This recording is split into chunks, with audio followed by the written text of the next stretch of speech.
जब इंडिया में कार गुजरती थी मर्सिडीज का भाई तो लोग देखते थे यार मर्सिडीज कार जा रही है। फाइनली दोस्तों आज मैं आपको बताना चाहता हूं कि आज मैं ट्रक चला रहा हूं और इसके बारे में सारा कुछ डिटेल बताऊंगा। एक टाइम मैं भी देखता था यार कि यार मर्सिडीज कार कैसी होती है। फाइनली आज मैं ट्रक चला रहा हूं और इसके बारे में सारा कुछ बताऊंगा। बस आप लोग मेरी ब्लॉग वीडियो पे बने रहिएगा। नमस्कार दोस्तों, मैं Sujeet Kumar Yadav, Europe truck driver, आपका छोटा भाई। मैं आपको बताना चाहता हूँ कि भाई कभी आपने सोचा है कि यूरोप की ट्रक कैसी होती है, अंदर से कैसी दिखती है? क्योंकि मेरे बहुत सारे भाई पूछते हैं कि भैया अंदर का व्यू कैसा है, तो आप हमें कभी इस पे वीडियो बना के बताइए। तो फाइनली आज मैं आपको दिखाऊंगा इसकी सीट, इसकी फ्रिज, सनरूफ, ठीक है, गियर कहाँ पे है, सारी चीज मैं बताऊंगा इसके अंदर क्या क्या फैसिलिटी है। क्योंकि वाकई में बहुत ही अच्छी गाड़ी है। और मैं आपको बताना चाहता हूँ इंडिया में हालांकि वॉल्वो ट्रक चलती है, मर्सिडीज नहीं चलती है। आपको बताऊंगा कि मर्सिडीज में क्या क्या फैसिलिटी है। क्योंकि आप लोग देख सकते हैं वॉल्वो का लोगो है जी। फाइनली मैं अभी बाहर से आपको दिखाने की कोशिश करता हूँ, फिर आपको अंदर लेके चलता हूँ दिखाने के लिए। तो बस ब्लॉग वीडियो पे बने रहिएगा। लोग बोल रहे थे कि भैया अपने गाड़ी का इंटीरियर दिखाइए और बाहर का भी सीन दिखाइए, क्योंकि बहुत सारे मेरे भाई जानना चाहते हैं कि यूरोप की ट्रक में और इंडिया और गल्फ के ट्रक में क्या फ़र्क है। फाइनली दोस्तों मैं आपको बताना चाहता हूँ, अभी हूँ मैं नीदरलैंड और पार्किंग ना मिले वजह से गाड़ी मैं साइड में खड़ा किया हूँ। फाइनली आज बारिश आई थी, कुछ ऐसा मौसम हुआ है जी। नंबर प्लेट आप देख लो पहले। सबसे पहले मैं आपको दिखाना चाहता हूँ लोगो है जी मर्सिडीज़ का, आप लोग देख सकते हैं। ये मर्सिडीज़ का एक्ट्रॉस एल है, ठीक है। इसमें भी दो मॉडल आते हैं, एक एक्ट्रॉस आता है, ठीक है, एक एक्ट्रॉस एल आता है। तो एक्ट्रॉस एल ऊपर वाला मॉडल है और इसकी जो हेडलाइट है आपको मैं दिखाना चाहता हूँ। देखो ये बेस मॉडल, हमारी कंपनी ना बेस मॉडल खरीदा था ट्रक, टॉप मॉडल नहीं था। टॉप मॉडल होता तो इधर फॉग लैंप भी देता, लेकिन बट सिर्फ इसमें हेडलाइट है, इधर नीचे फॉग लैंप नहीं है। और इस साइड भी वही हाल है। और ऊपर का कुछ ये देखो साइन बोर्ड है जी इसकी मर्सिडीज बेंज का, ठीक है। और वो छोटा है और ये नीचे वाला बड़ा है, ठीक है। साइड प्रोफाइल देखा जाए तो आपको मैं दिखाना चाहता हूँ। अभी मेरे पीछे गाड़ी है, दिखा नहीं पा रहा हूँ। साइड प्रोफाइल आप देख सकते हो, ऐसी कुछ है जी। इन्होंने एक पोर्शन ऐसे आगे निकाल रखा है और ये 1845 है मॉडल, ठीक है। इसके पहले मैं वॉल्वो चलाता था, ये 1845 है और इसमें डैश कैमरा रिकॉर्डिंग भी है, ठीक है। तो चलो फाइनली मैं आपको बाहर का दिखा दिया, मैं चलता हूँ आपको अंदर दिखाता हूँ। टायर की कंडीशन देखा तो टायर की कंडीशन सही नहीं है। फिलहाल मैं आपको बताना चाहता हूँ, जो पहले ड्राइवर चला था तो वो स्क्रैच कर रखे हैं, यहाँ पे देख रहे हो, ये स्क्रैच है भाई, स्क्रैच है। तो जब हम लोग को मिलती है गाड़ी तो हम लोग फाइल भरते हैं और उसमें मार्क करते हैं कि कहाँ कहाँ पे प्रॉब्लम है। उसके बाद हम लोग फ़ोटो भेज देते हैं वो कंपनी को कि पहले से गाड़ी यहाँ पे स्क्रैच है, ये प्रॉब्लम है, ये प्रॉब्लम है। उसके बाद वो कंपनी देखती है, फिर कहती है ठीक है गाड़ी ले लो। क्योंकि कल के हमारे ऊपर ब्लेम ना है, इसलिए हम लोग पूरा फाइल भर के मार्क करके भेज देते हैं कि भाई देखो ये प्रॉब्लम है और ये गाड़ी में स्क्रैच आई हुई है। तो चलो सबसे पहले मैं दिखाता हूँ 3 सीढ़ी है जी ऊपर चढ़ने के लिए। देखो कितनी हाइट पे है ये ट्रक, देख रहा हो। और चढ़ने के लिए इन्होंने बनाया एक सीढ़ी, 1 2 और ये 3, फिर ये 4। भाई 4 सीढ़ी है भाई, 4 सीढ़ी, नीचे से लेकर ऊपर तक 4 सीढ़ी है। तो फाइनली मैं 1 2 3 4, बहुत लंबा है भाई, बहुत ऊपर है। 4 सीढ़ी चढ़ने के बाद फाइनली ऊपर आते हैं हम लोग। ये अपना सीट है जी। चलो मैं उधर से दिखाता हूँ, ये कुछ ऐसी इधर के नज़ारे आप लोग देख सकते हो। ये बेड है जी और मैं उधर से दिखाने की कोशिश करता हूँ कि क्या क्या इसमें है। तो हाँ जी दोस्तों, सबसे पहले हमको दिखाना चाहते हैं, ये देखो कुछ ऐसे नज़ारे हैं और स्टीयरिंग इसकी ऐसी है जी। और इसमें 2 डिस्प्ले है, एक ये डिस्प्ले है, ठीक है, मीटर वाला, आप लोग देख सकते हैं। इसकी लाइट डीम है, मैं कोशिश करता हूँ बढ़ाने के लिए। ओह सॉरी, यहाँ से कंट्रोल होता है ये। तो मैं इसकी लाइट बढ़ाता हूँ क्योंकि आप लोग को लाइट नहीं दिखाई दे रही होगी। ये गया सेटिंग में, इधर हम लोग जाते हैं, इधर सेटिंग है, इधर गए हम लोग डिस्प्ले कॉर्पोरेशन, डिस्प्ले स्टाइल, इधर नहीं करना है हम लोग, स्क्रीन ब्राइटनेस बढ़ाना है। ओवरऑल ब्राइटनेस मैं बढ़ा देता हूँ। ये देखो मैंने ब्राइटनेस बढ़ा दिया, अभी देखो इसकी ब्राइटनेस बढ़ गई ना। तो ये मैं आपको दिखाना चाहता हूँ, ये डिस्प्ले है जी जिसमें मीटर होता है, सारा कुछ होता है। ये म्यूजिक सिस्टम का डिस्प्ले है जी। ये ड्राइवर पहले से फोड़ रखा है, मुझे नहीं मालूम है, क्योंकि जब मैं लिया था तो ये मार्क करके भेज दिया था, फोटो क्लिक करके भेज दिया था मैनेजर को, भाई ये पहले से डिस्प्ले क्रैक है। तो उसने बोला था ठीक है, उसके बाद मैंने फ्लीट हैंड पे अपलोड भी कर दिया था। देखो कुछ ऐसी व्यू है, वाकई में बहुत अच्छा देखने में लगता है। क्योंकि देखने में आप लोग देख सकते हो कितनी प्यारी लग रही है भाई, क्या डिस्प्ले है, क्या शो है, ठीक है। और सीट जो है इसकी ऐसी है। ये हैंड ब्रेक है दोस्तों, ये हैंड ब्रेक है, ऐसे खींचना होता है, हैंड ब्रेक लग जाता है। जब रिलीज़ करना होता है तो इसको प्रेस करते हैं, ऑटोमेटिक रिलीज़ हो जाता है। हल्का सा एक्सीलरेटर देना होता है नीचे, ये ऑटोमेटिक रिलीज़ हो जाता है। तो ये हैंड ब्रेक है, ठीक है। इधर आप वॉलेट रख सकते हैं, इधर बॉटल रख सकते हैं। ये छोटी सी स्पेस है, ये बॉक्स है, ठीक है। इसमें मैंने बहुत सारे स्क्रू ड्राइवर रखे हैं, बल्ब रखे हैं। ये अपने कंपनी का स्टंप है जी। और ये कार्ड वोड है, स्टेपलर। नीचे वाले में दोस्तों मैं बताता हूँ, इसमें मैं पेपर रखता हूँ। 2 बॉक्स हैं, 1 बॉक्स 2 बॉक्स, ठीक है। ये दो बॉक्स हो गए। ऊपर देखिए कॉफी पीता है ड्राइवर तो यहाँ पे भी रख सकता है और यहाँ पे भी रख सकता है, लेकिन ये जो है ना यहाँ पे नहीं आता, इसलिए मैं यहाँ पे रखता हूँ। यहाँ पे कोको कोला आ सकता है, दो जगह है, एक ये है और एक ये है, ठीक है। यहाँ पे आप कुछ भी सामान रख सकते हो, यहाँ पे चाहे रोटी बेल सकते हो, क्योंकि यहाँ पे जो खुद रोटी बनाते हैं उनके लिए बहुत परफेक्ट है। यहाँ पे रख के और रोटी बेल के बना सकते हैं खाना, क्योंकि जो रोटी बना के खाते हैं उनके लिए बहुत अच्छा होता है। यहाँ पे ड्राइवर बैठ जाता है और यहाँ पे चौकी बेलन रख के बनाता है और इधर खा लेता है, क्योंकि यूरोप में खाने का सबसे ज़्यादा प्रॉब्लम है, ये रियल है, इस चीज़ को मानना। और कुछ ऐसी प्रोफाइल है जी, आप लोग देख सकते हो। ये मैंने पेरिस से लिया था, एफिल टावर के पास। यहाँ पे आप कुछ रख सकते हो, कोई दिक्कत नहीं है। ये चार्जर वाला है जी, 1 2 3 4, क्योंकि ये बेस मॉडल है और बेस मॉडल में इन्होंने सिर्फ एक सर्किट दिया है। ये सिगरेट वाला है, एक आती थी टूल, वो इसमें लगाना होता था तो वो हीट हो जाता तो सिगरेट जलाने के लिए काम आता था, लेकिन ये चार्जर वाला नहीं है। सिर्फ मर्सिडीज में मुझे ये सबसे ज़्यादा ख़राब लगता है, सिर्फ एक चार्जर पॉइंट दिया है, सिर्फ एक। गुस्सा लगता है कभी कभी, अगर ये ख़राब हो गया तो मैं किधर जाऊँगा, तो कोई है ही नहीं। और ये एसी वाला जी, इसको आप ऑन करना चाहते हो या ऑफ़ करना चाहते हो, ऊपर नीचे सारा कुछ कर सकते हो, ठीक है। इधर भी एसी है, यहाँ पे भी देख सकते हो। ये साइड मिरर डाउन करने के लिए, देखो ये डाउन हो रहा है, देख रहे हो, ऊपर करने के लिए, डाउन करने के लिए है, ठीक है। और ये लाइट के लिए है, ये वाली है ना, ऊपर लाइट जलाते, जैसे मान लो हम कंडक्टर साइड में बैठे हुए हैं तो हम क्या कर सकते हैं, यहाँ पे बैठे बैठे लाइट जला सकते हैं। ये देखो, देख रहे हो, ये लाइट जल सकता है, ये देखो लाइट जल गया, देखे। तो यहाँ पे बैठे बैठे जैसे खाना बना रहे हैं तो हम लोग राइट साइड नहीं जा सकते, तो यहाँ बैठे बैठे हम इसको ऑन और ऑफ कर सकते हैं, ठीक है। इसको लाइट के लिए, ये लाइट के लिए दिया है ताकि यहाँ पे बैठे बैठे हम लोग कंट्रोल कर सकें। और ये मिरर के लिए और ये कैमरा के लिए है। यहाँ पे देखो मैं आपको दिखाता हूँ, ये देखो ये कैमरा के लिए है। अगर जैसे मान लो ये है ना साइड मिरर, मर्सिडीज में इधर साइड मिरर नहीं है, मर्सिडीज में डिस्प्ले है और यहाँ पे एक बटन है, तो ये बटन जब दबाते हैं तो ये ऑन हो जाता है। जैसे मान लो चाबी कट मैंने करके रखा है, ठीक है, हमको देखना है कि भाई पीछे कोई कुछ कर तो नहीं रहा है, कोई डीजल चोरी तो नहीं कर रहा है, तो हम बैठे बैठे यहाँ पे दबाएंगे कैमरे वाला बटन, तो ये ऑटोमेटिक कैमरा ऑन हो जाएगा और मिरर में दिखाने लगेगा कि पीछे कोई है कि नहीं है। इसके लिए यहाँ पे दिए, ये बहुत अच्छी चीज़ है, मुझे बहुत अच्छा लगता है। उसके बाद ड्राइवर साइड की मैं आपको दिखाता हूँ।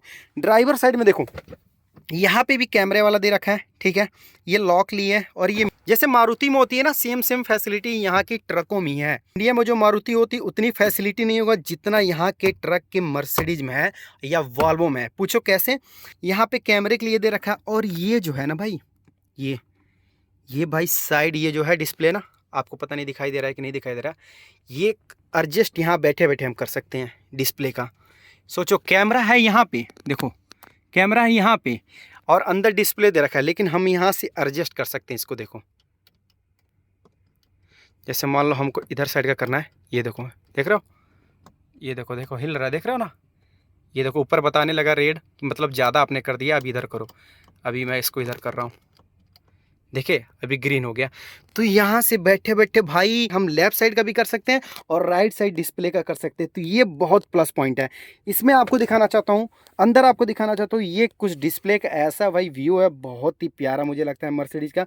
वॉल्वो का तो चलाने में बहुत ही मज़ा है, मर्सिडीज़ का थोड़ा कम है, लेकिन मर्सिडीज़ के इंटीरियर का जो डिकोर है ना, जो व्यू है ना, बहुत ही अच्छा निकल के आता है। आप लोग देखो, आपको खुद मालूम चल जाएगा। तो दोस्तों यहाँ पे बटन दे रखी है स्टीयरिंग में जी, यहाँ पे भी है और यहाँ पे भी है, ठीक है। और डिस्प्ले को भी यही कंट्रोल कर सकते हैं, यहाँ से भी और यहाँ से भी टच करके, कोई दिक्कत नहीं है, ठीक है। जैसे मान लो हमें सेटिंग पे जाना है तो यहाँ से भी टच कर सकते हैं और यहाँ से भी कंट्रोल कर सकते हैं और यहाँ से भी कंट्रोल कर सकते हैं। हम मतलब दोनों साइड से कंट्रोल कर सकते हैं। बैठे बैठे स्टीयरिंग में जो बटन है वहाँ से भी कंट्रोल कर सकते हैं और जो डिस्प्ले में यहाँ से भी कंट्रोल कर सकते हैं। तो मर्सिडीज का थोड़ा बहुत अच्छा पॉइंट ये है कि इन्होंने स्टीयरिंग में भी दे रखा है, जैसे कि आप देख रहे हो। और दूसरी चीज़, हम डिस्प्ले में टच करके भी कंट्रोल कर सकते हैं, मतलब दोनों साइड से कंट्रोल कर सकते हैं। बैठे बैठे यहाँ पे कैमरा भी ऑन कर सकते हैं, यहाँ पे जो बटन दिए गए हैं। और सबसे बड़ी चीज़ है इसकी गियर कहाँ पे। बहुत सारे मेरे भाई सोचेंगे भाई गियर है कहाँ, चलो मैं दिखाता हूँ। गियर आपको कहीं दिख रहा है, चलो मैं दिखाता हूँ। गियर आपको कहीं दिख रहा है, गियर कहीं नहीं दिख रहा है। मर्सिडीज़ का गियर कहाँ होता है, मर्सिडीज़ का गियर भाई यहाँ पे होता है, यहाँ पे। तो आप लोग देख सकते हो, ये है न्यूट्रल, ऑटोमेटिक, न्यूट्रल और रिवर्स यहाँ पे है। मैं चलो आपको पास से दिखाता हूँ, ये देखो, ये देखो यहाँ पे है भाई, ये है ड्राइव, ये है न्यूट्रल और ये है रिवर्स। स्टीयरिंग के ठीक नीचे जैसे ड्राइवर चलाने जाएगा तो यहाँ पे बैठ के ये ड्राइव, ये न्यूट्रल और ये रिवर्स, ठीक है। तो हम लोग यहाँ से बैठे बैठे ही गियर को लगा सकते हैं। बाकी इधर कोई साइड में गियर नहीं होता है, जैसे इंडिया में अपना यहाँ पे टाटा वाला होता है ना, ऐसे गियर लगाते हैं, वैसा सिस्टम नहीं है यहाँ पे। ये सब ऑटोमेटिक है। देखो आपको मैं दिखाना चाहता हूँ, यहाँ पे क्लच नहीं है, सिर्फ ब्रेक और एक्सीलेटर है, क्लच है ही नहीं। तो ये ऑटोमेटिक गाड़ी है। तो हम लोग ऑटोमेटिक गाड़ी चलाते हैं, हम लोग को कुछ करना नहीं होता है, बस प्रेस करना होता है, ब्रेक लेना होता है, बाकी और कुछ नहीं। बाकी इधर का मैंने सारा कुछ दिखा दिया। सबसे प्लस पॉइंट क्या है यूरोप की ट्रक में या गल्फ़ के ट्रक में, क्योंकि गल्फ़ वाली ट्रक यहीं से जाती है, यूरोप से जाती है सेकेंड हैंड। हाँ, कुछ कंपनियाँ बड़ी बड़ी हैं, जैसे नादिक हो गया, अलमराई हो गया, अरामको हो गया, तो वो नई नई गाड़ी लेके जाती हैं। बाकी जैसे छोटे मोटे कपिल छोटी कंपनी हो गई, तो सेकेंड हैंड 4 लाख 5 लाख की गाड़ी चली हुई यहाँ से लेके जाते हैं गल्फ़ कंट्री में। तो गल्फ़ में भी सेम है। दूसरी चीज़ मुझे सबसे अच्छी लगती है यूरोप के ट्रक में, सीटें जो होती हैं बहुत अच्छी होती हैं। चलो मैं आपको दिखाता हूँ क्या। ये देख रहे हो, ये फंक्शन है। ये अब पूछोगे क्या है, ये पूछोगे क्या है, और ये सारा मैं बताऊंगा। बस आप लोग ब्लॉग वीडियो पे बने रहिएगा, स्किप मत करिएगा, मैं आपको बताता हूँ। ये देखो, ये जो है ना पीछे पीठ के लिए, सिंपल लैंग्वेज में अगर मैं बोलूँ तो जो पीठ के लिए जैसे एडजस्ट करना है, कोई पतला है कोई मोटा है, तो हम जब इसको प्रेस करेंगे तो ये फैलता है, मतलब सॉरी इसको दबाता है, ये पास आता है। चलो मैं आपको दबा के दिखाता हूँ, ये दबा रहा हूँ ना, देखो ये पास जा रहा है। अभी आपको पता नहीं दिख रहा है कि नहीं दिख रहा है, ये देखो मैं जब दबा रहा हूँ ना तो ये पास जा रहा है, ये और ये दोनों पास आ रहे हैं, ठीक है, दोनों पास आ रहे हैं। अभी मैं इसको प्रेस करूँगा तो ये और वो दोनों बाहर निकलेंगे, देखना ध्यान से, देखे, ये इधर करने लगा वो उधर करने लगा। ये जो है, ये देखो इसमें दो तरह के बनाए गए हैं, एक फूलने वाला और एक पचकने वाला, एक फूलने वाला एक पचकने वाला। जब मैं इसको दबाऊंगा तो ये वाला जो पोर्सन है ना, पीठ के सीट के पीछे वाला पीठ वाला जो पोर्सन है, ये फूलता है। चलो मैं दबा के दिखाता हूँ, देखो देखो देखो, देख रहे हो, अभी आपको नहीं दिख रहा होगा। और ये पचकाने वाला, ये पचका रहा हूँ तो पचक गया, ठीक है। जो है ये वाला जो है यहाँ के लिए है, ये वाला जो है यहाँ के लिए है। तो ये है कुछ ऐसी सीट यूरोप की जो बैठे बैठे हम अपने शरीर के हिसाब से कंट्रोल कर सकते हैं। ये आर्म रेस्ट है जी, यहाँ पे हाथ रख के गाड़ी चला सकते, कोई दिक्कत नहीं है। इधर मैं आपको और दिखाऊं, पीछे से आपको दिखाऊं सीट को, तो देखो यहाँ पे 2 बटन है, ठीक है। ये जब हम लोग को विंटर आता है ना, स्नोफॉल गिरता है, तो ये सीट पूरा गर्म करता है। अगर ये हम दबा दिए तो पूरा अंदर गर्म हवा भरने लगता है पूरे सीट में, और ठंडी नहीं लगती है। ये जो है इसको दबाने से ऊपर चला जाता है, और इसको अगर पूरा दबा दिए तो नीचे आ जाएगा, ठीक है। तो हम लोग जब गाड़ी चलाते हैं तो ये जंप करता है, तो ये ऊपर जितना चाहिए कितना फुलाना है और फुलाना है, जितना ऊपर चाहिए उतना ऊपर ऐसे कर सकते हैं। ये इसके लिए है, देखे ये देखो फुल रहा है। और नीचे करना है हमको, मान लो जैसे ऊपर नहीं चाहिए, ज़्यादा ऊपर नहीं चाहिए, हमको नीचे चाहिए, तो नीचे के लिए हम ऐसे दबाएंगे और इसको नीचे करते जाएंगे, ठीक है। मान लो हमको नहीं पसंद है तो सीधे हम ये वाला बटन दबाएंगे, सीधे नीचे आ जाएगा। और ये तो एडजस्ट करने के लिए है कि ट्रेलर को ऊपर नीचे कितना चाहिए, कितना एडजस्ट करना है, तो ठीक है। ये सीट का मुझे बहुत अच्छा लगता है, यूरोप की सीट। तो हाँ जी दोस्तों, यूरोप का सीट मुझे बहुत अच्छा लगता है, क्योंकि जो कंफर्टेबल है ना भाई, बहुत अच्छा है। और इससे भी अच्छा भाई वॉल्वो का है। वॉल्वो का क्यों अच्छा है मैं आपको बताता हूँ। वॉल्वो का है ना भाई, पूरा सॉफ्ट है, पूरा मतलब नॉर्मल है, लेकिन इसका जो सीट है भाई, ये थोड़ा हार्ड है मर्सिडीज का। लेकिन अगर इंडिया के मुकाबले देखा जाए, इंडिया के ट्रक के मुकाबले और यहाँ के ट्रक के मुकाबले, तो यहाँ की सीटें बहुत अच्छी हैं, क्योंकि मुझे हैबिट हो गया वॉल्वो का। तो वॉल्वो का भाई बहुत सॉफ्ट है। अगर वॉल्वो को मुझे गाड़ी मिल जाए तो एक बैठे कंटिन्यू मुझे लगता है कि भाई 300 साढ़े 300 किलोमीटर गाड़ी निकाल दूंगा एक बैठे। और वो 300 साढ़े 300 कितने घंटे में निकलेगा, मात्र 4.5 घंटे में, ठीक है। तो 4.5 घंटे से ऊपर हम चला भी नहीं सकते यूरोप में, क्योंकि 4.5 घंटे बाद हमें ब्रेक लेना था 45 मिनट का। तो मतलब एक बात बताई हूँ, कंटिन्यू गाड़ी मैं 4.5 घंटा चला सकता हूँ वॉल्वो का सीट बहुत मतलब बहुत हल्का है, बहुत अच्छा है। और इसका भी है, आप लोग देख सकते हो, ये जंपिंग कर रहा है, देख रहा हूँ, बहुत स्मूथ है, देखो ये यहाँ पे जंपिंग कर रहा है। तो ये मुझे अच्छा लगता है। मैं आपको बताता हूँ, ये इतनी बटन है, ये भी जो बटन है ये सारे कंट्रोल करने के लिए। ये तो म्यूजिक सिस्टम के लिए है, प्लस वॉल्यूम बढ़ाने के लिए, कम करने के लिए, ठीक है, म्यूट करने के लिए, फ़ोन उठाने के लिए। ये तो म्यूजिक सिस्टम को हो गया, यहाँ से हटाओ। ये जो है ना, यहाँ पे देखो ये क्रूज़ है, ठीक है। जब हम लोग इसको प्लस करते हैं, ये क्रूज है, प्लस करते हैं तो 82, 84, 85 जितना चाहिए उतना जा सकता है। नीचे के माइनस है तो इससे कम कर सकते हैं, इससे हम ऑफ कर सकते हैं क्रूज को, ठीक है। से बैक जा सकते हैं। बीच वाला बटन है कितना क्या करना है, इधर उधर जाना है। जैसे बीच वाले बटन को देखो ऊपर डिस्प्ले में देखना, बस यही काम है, इधर से उधर करना। अब इसमें गया तो मान लो हमको नीचे ऊपर करना है, तो ये टेम्परेचर बता रहा है, ऑयल लेवल ओके है, ये नीचे ऊपर बस करना है, बस टच की तरह है, ऊपर नीचे करना होता है, दबाना भी नहीं होता है। इस साइड में है तो ऊपर नीचे भी कर सकते हैं। ये मतलब डिस्प्ले को कंट्रोल करता है, ठीक है। और ये जो है ये म्यूजिक सिस्टम को कंट्रोल करता है, ये मतलब पूरा डिस्प्ले को। हालांकि डिस्प्ले को यहाँ से भी हम कंट्रोल कर सकते हैं, टाइमर हो गया, सेटिंग हो गया, ठीक है। ठीक है, जैसे यहाँ से हम ऐसे कर दिए, लाइट के लिए हो गया, नेविगेशन के लिए हो गया, फ़ोन कनेक्टेड के लिए हो गया, रेडियो के लिए हो गया, मल्टीमीडिया, स्मार्टफोन कनेक्टेड, ये मतलब यहाँ से कंट्रोल कर सकते हैं, यहाँ से भी कंट्रोल कर सकते हैं बैठे बैठे, कोई दिक्कत नहीं है। अगर ये फूट गया तो ये है नीचे का बटन, यहाँ से भी कंट्रोल कर सकते हैं, ठीक है। ये तो हैंड ब्रेक मैंने बता ही दिए। ये चाबी है इसकी जी, मर्सिडीज़ का, आप लोग देख सकते हैं कितना प्यारा है। और ऊपर का मैं दिखा दूँ तो यहाँ पे टेको मशीन होता है, आप लोग जानते हैं ये हर गाड़ी में होता है। ये लाइट के लिए है। और हाँ, सबसे मोस्ट इम्पॉर्टेंट भाई, ये जो है ना, ये जो है सनरूफ के लिए है। ऊपर देखो सनरूफ है, इसको मैं दबाया, वो देखो ओपन हो गया, हवा आने के लिए। मतलब अगर अंदर गर्मी लग रहा है तो ऊपर ये खोल दोगे तो मच्छर भी नहीं आएगा, क्योंकि यहाँ पे जाली लगा है, मच्छर नहीं आएगा और हवा भी आएगा, तो अंदर का जो टेम्परेचर है, वेदर, वो बहुत सही रहेगा। और यहाँ से बैठे बैठे हम इसको बंद भी कर सकते हैं, देखो बंद हो रहा है, ये सिर्फ बटन दबाने से। तो बैठे बैठे यहाँ से सनरूफ ओपन कर सकते हैं, बंद भी कर सकते हैं, कोई दिक्कत नहीं है। ये बॉक्स है जी, यहाँ पे मैंने बर्तन रखे हैं, क्योंकि भाई हमें इस वाले नीचे वाले बॉक्स में नहीं रख सकते, ये उठाने में प्रॉब्लम होता है। तो यहाँ पे मैंने बर्तन रख दिया, यहाँ से निकाल के बना सकते हैं, ठीक है। दूसरे वाले में मैंने अंडे रखे हैं, ब्रेड रखे हैं, जो खाने पीने के लिए वो रख दिया है, ठीक है। इस वाले में तो डॉक्यूमेंट्स होता है, हम लोग डॉक्यूमेंट्स रखते हैं, फाइल रखते हैं। इधर ऊपर एक की इन्होंने दे रखा है, इधर भी कुछ रख सकते हैं, ये साउंड है, ठीक है। और यहाँ पे जैसे नहाने के लिए शैम्पू हो गया, तेल हो गया, पाउडर हो गया, यहाँ पे रख सकते हैं। और सबसे प्लस पॉइंट क्या है मैं आपको बताता हूँ। सबसे प्लस पॉइंट, जब हम यहाँ पे सोते हैं ना भाई, जैसे मान लो यहाँ पे हम सो रहे हैं, ऐसे सोए सोए हम यहाँ से कंट्रोल कर सकते हैं हीटर को। मतलब यहाँ पे हीटर है ना, हीटर को ऑन कर सकते हैं, लाइट को ऑफ कर सकते हैं, लाइट ऑफ हो गया, ऑन हो गया। यहाँ पे रेडियो कंट्रोल, सारा कुछ मतलब यहाँ पे सोए सोए कंट्रोल कर सकते हैं। मान लो जैसे हमको उठने का मन नहीं कर रहा है तो वहाँ पे हम नहीं जा सकते, यहाँ पे बैठे बैठे, मतलब सॉरी, सोए सोए हम सारा कुछ यहाँ से कंट्रोल कर सकते हैं। लाइट जलाना होगा तो ये हम दबाएंगे, ये लाइट जल गया, ठीक है।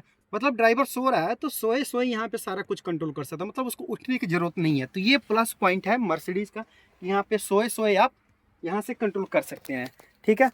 इधर भी इन्होंने बॉक्स दे रखा है, आप चाहो कुछ भी रख दो, डेकोर कर सकते हो, पेड़ पौधे फूल पत्ते जो रखना है वो रखो, कोई दिक्कत नहीं है। और इधर भी बॉक्स है, इधर भी रखा है, इधर मैंने फल वल रखता हूँ, इधर सेब वो रख लेता हूँ ताकि कोई दिक्कत ना हो, सड़े उड़े ना। बाकी इधर भी नीचे 3 बॉक्स है, 1 2 3, ठीक है। तो इधर मैंने चावल आटे रखे हैं नीचे वाले में, और इधर आप देख सकते हो फ्रिज है भाई।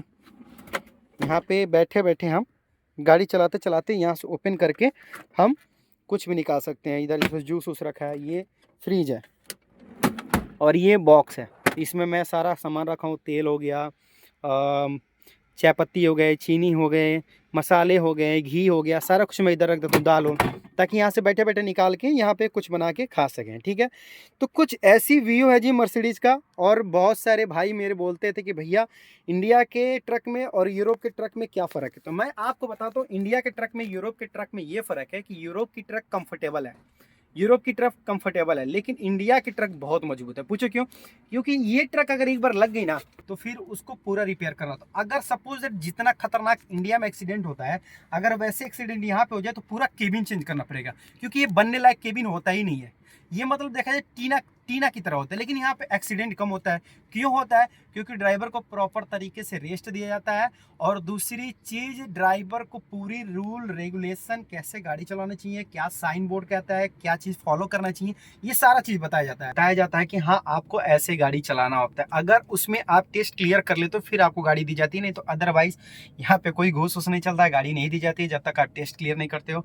तो इसके वजह से यहाँ पे एक्सीडेंट बहुत कम होता है, क्योंकि सबको मालूम होता है साइन बोर्ड क्या कह रहा है, आगे क्या होने वाला है। क्योंकि ये आधा किलोमीटर पहले, 500 मीटर पहले सारा बोर्ड लगा देते हैं कि यहाँ पे ये आगे ये होने वाला, आगे ये चीज़ें है, तो उससे आदमी समझ जाता है। क्योंकि अगर यूरोप की ड्राइविंग देखा जाए ना तो हमारे हिसाब से हम लोग अपने मन से नहीं चलते हैं।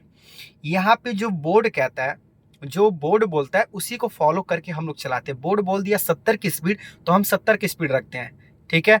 बोर्ड अगर बोल दिया यहाँ से यू टर्न नहीं लेना है तो वहाँ से यू टर्न नहीं ले सकते। बहुत सारी चीज़ें हैं जो बोर्ड बताती है कि हाँ आपको आगे क्या करना है। तो उस हिसाब से देखा जाए तो उसके उसके हिसाब से मैं बात कर रहा हूँ कि यहाँ पे पहले रूल रेगुलेशन प्रॉपर तरीके से समझा जाता है, फिर गाड़ी दी जाता है। इसकी वजह से एक्सीडेंट नहीं होता है, क्योंकि यहाँ के ड्राइवर एक्सपर्ट हो जाते हैं, प्रोफेशनल ड्राइवर होते हैं। और इंडिया में क्या होता है कि ठीक है 4 महीना 5 महीना कोई कंडक्टर चलाया, सेकेंड हैंड ड्राइवर उसी को गाड़ी दे देते हैं, मालूम चलता है वो कहीं गाड़ी ले जाकर लड़ा दिया, बिड़ा दिया, या जो भी दिस दैट जो भी हो मुझे नहीं मालूम है। तो वहाँ की जो ट्रक होती है ना, वो लकड़ी का और लोहे का होता है, तो लकड़ी निकाल के लोहा सोच करके रिपेयर करके वहाँ पे बना देते। लेकिन यहाँ पे अगर उतना भयंकर अगर एक्सीडेंट हो जाए तो मरना हमको लगता है बहुत मुश्किल है। तो यहाँ की ट्रक में ये फर्क है और इंडिया के ट्रक में वो फर्क है। हालांकि इंडिया की भी ट्रक बहुत मजबूत है, इससे मजबूत है, लेकिन इंडिया में थोड़ा सा नींद के कारण या कोई गलत तरीके से चलने की वजह से एक्सीडेंट ज़्यादा होता है। तो यहाँ की ट्रक की रिव्यू कुछ ऐसी थी जी, आप लोग देख सकते हैं, बहुत ही मुझे अच्छा लगा। बाकी आप लोग हमें कमेंट करके बताएं कि आपको क्या सही लगा। बाकी और भी कुछ पूछना है तो आप लोग मुझे कमेंट बॉक्स में मैसेज करके पूछ सकते हैं, क्या जानना चाहते हैं। यूरोप के ट्रक के बारे में मैंने बता दिया, जब आप लोग भी अगर आते हो इनकेस फ्यूचर में तो आपको मालूम होना चाहिए, क्योंकि हमें भाई सच में हैंड ब्रेक नहीं मालूम था, हैंड ब्रेक कहाँ पे है। क्योंकि हम लोग इंडिया में वहाँ पे एक यहाँ पे होता था, ऐसे उठाते थे और लगाते थे इंडिया के ट्रक में, ठीक है। सऊदी के ट्रक में भाई यहाँ पे होता था, यहाँ पे होता था, ठीक है। तो यहाँ से खींचते थे, लगाते थे। लेकिन ये जो है ना, इसका यहाँ पे है भाई हैंड ब्रेक, और कैसे लगाना है, इसको ऐसे खींचना है और रिलीज करना है, तो इसको ऐसे दबाना है, ठीक है। तो ये रिलीज हो जाता है। तो हमसे फर्स्ट टाइम टीचर पूछा तो वो ऐसे माथा पीटने लगा, बोल रहा है कि भाई कहाँ कहाँ से ड्राइवर आते हैं। तो मैंने बताया कि भाई मैं पुराना मॉडल चलाया हूँ, 2005 2006 मॉडल चलाया हूँ, इतनी ऊंचा मॉडल थोड़े ना चलाया हूँ। सऊदी में आप बताओ कौन 22 मॉडल 23 मॉडल गाड़ी चलाता है। हाँ चलाते हैं लोग, कौन चलाते हैं, जो बड़ी बड़ी कंपनियां होती है, अरामको हो गया, नादिक हो गया और अलमराई हो गया, तो ये सारी कंपनियां में नई नई गाड़ी जाती है तो वो लोग चलाते हैं। इसीलिए मैं बोलता हूँ कि सऊदी से पहले रिटर्न होकर फिर आपके लिए फायदा रहेगा। क्योंकि सऊदी का जो ट्रक है ना, या दुबई का जो ट्रक है, या गल्फ कंट्री किसी का भी ट्रक है, वो सेम यहीं से ट्रक जाती है वहाँ पे, तो वो नॉलेज होता है। तो मेरे देखने से कुछ ऐसा रिव्यू था जी, आप लोग देखे होंगे। आई होप आप लोग जरूर बताइए कमेंट बॉक्स में कैसा लगा आप लोग को गाड़ी। फिलहाल कुछ ऐसा रिव्यू है अंदर का, फिर से मैं दिखा देता हूँ, ठीक है। ये सीट है जी, ये बेड है, ऊपर भी बेड है, तो ऊपर मैंने सामान वामान अपने सारे रखे हैं। तो आई होप आप लोग की ये वीडियो अच्छी लगी हो, तो प्लीज ऐसे ऐसे वीडियो देखने के लिए मेरे चैनल को फॉलो सब्सक्राइब शेयर करें। और हाँ, कोई भी डाउट होता है या कोई भी चीज पूछनी है तो आप लोग हमें कमेंट बॉक्स में मैसेज कर सकते हैं कि हाँ भैया इसके मतलब ये क्या हुआ, चाहे इसके मतलब ये क्या हुआ, क्योंकि हमें बताना जरूरी है। क्योंकि मेरे बहुत सारे भाई नहीं जानते, जो नई नई ट्रक है, ठीक है, बहुत सारे लोग जानते हैं, बहुत सारे लोग नहीं जानते हैं। तो बाकी और भी कुछ पूछना है या आपके मन में कोई भी डाउट है तो आप हमें कमेंट बॉक्स में मैसेज करके पूछ सकते हैं कि भैया इसके मतलब क्या हुआ, या जो भी पूछना आप लोग पूछ सकते हैं। बाकी कोई बात नहीं, मिलते हैं नेक्स्ट वीडियो में। ये मेरा छोटा सा प्यारा सा ब्लॉग वीडियो था, आई होप आप लोग को अच्छा लगा होगा। तो ऐसी ऐसी वीडियो देखने के लिए मेरे चैनल को फॉलो सब्सक्राइब शेयर करना ना भूले। मिलते हैं नेक्स्ट वीडियो में, तब तक लिए जय हिंद जय भारत, नमस्कार दोस्तों, सब्सक्राइब जरूर करें, लव यू।